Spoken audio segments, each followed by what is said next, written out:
अस्सलाम वालेकुम। आज हम फ़िल मारूफ और फ़िल मजहूल के बारे में पढ़ रहे हैं। अपने तौर पर ये बहुत ही अहम अफ़आल हैं, ग्रामर का एक बहुत अहम हिस्सा है। एक्टिव और पैसिव समझ लें, इंग्लिश में एक्टिव और पैसिव की तरह अरबी में फ़िल मारूफ और फ़िल मजहूल है। फ़िल मारूफ वो फ़िल है जिसका करने वाला मालूम हो, जैसे ज़ारबा ज़ायद ने मारा, तो फ़िल ज़ारबा है, किसने ये किया है? ज़ायद ने। तो फ़िल मारूफ में फ़िल अदा करने वाला मालूम होता है। फ़िल मारूफ वो फ़िल है जिसका करने वाला मालूम हो, जैसे ज़ारबा ज़ायद, इसको मारने वाला मालूम है और वो ज़ायद है। फ़िल मजहूल वो फ़िल है जिसका करने वाला मालूम ना हो, जैसे ज़ोरबा आम्र मारा गया, इसमें ये मालूम नहीं कि मारने वाला कौन है। अब भी आपने इसमें एक ज़बान पढ़नी है, उसके बाद ये आपको मज़ीद आसान हो जाएंगे समझने। ज़ारबा से जो मजहूल बनता है, जो पैसिव बनता है लफ्ज़ ज़ारबा से, वो ज़ोरबा है।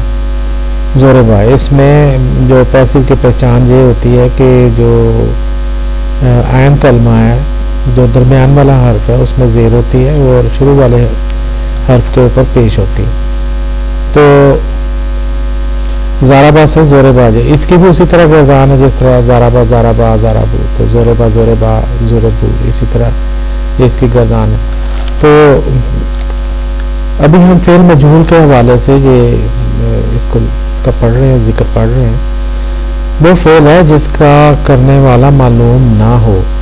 ज़ोरबा उम्र मारा गया, किसने मारा है पता नहीं है, लेकिन किसे मारा गया है? आम्र को। तो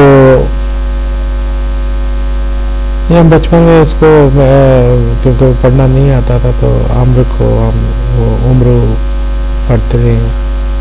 तो आज भी बहुत से लोग शायद इसी तरह पढ़ रहे हैं, लेकिन ये लफ्ज़ बुनियादी तौर पर आम्र है, तो इसमें वाव नहीं बोले जाते। हमने जो इसमें चीज़ याद रखनी है वो ये है कि दोनों सूरतों में, जब वो फ़िल मारूफ हो और जो फ़िल मजहूल हो, दोनों सूरतों में पेश आ रही है, फ़ाइल पर भी और मफ़ूल पर भी। ज़ायद फ़ाइल है, ज़ारबा ज़ायद, उसके ऊपर भी तनवीन है, पेश है, और आम्र मजहूल है और उसके ऊपर भी यानी मफ़ूल है और उसके ऊपर भी पेश है। तो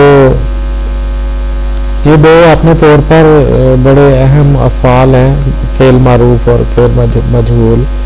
एक्टिव और पैसिव की सूरत में आप इंग्लिश में हो सकता है पढ़ चुके हैं, और आप इंग्लिश में भी देखेंगे कि ये बड़े अहम चीज़ें हैं ग्रामर में। तो आज का हम ये क्लिप यहीं तक रखेंगे।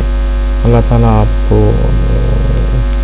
कुरान पाक समझ कर पढ़ने की खुशकिस्मती अता फरमाए। अरबी सीखने का मकसद तो और कोई नहीं है सिवाय इसका कि कुरान पाक अच्छी तरह पढ़ लिया जाए और ज़ाहिर है कि उसकी खुशी और ख़ूबसूरती को महसूस किया जाए।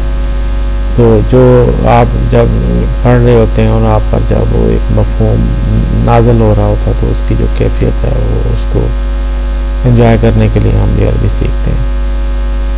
अल्लाह ताला आपको खुश रखे, दीन और दुनिया की नेमतें अता फरमाए। आमीन।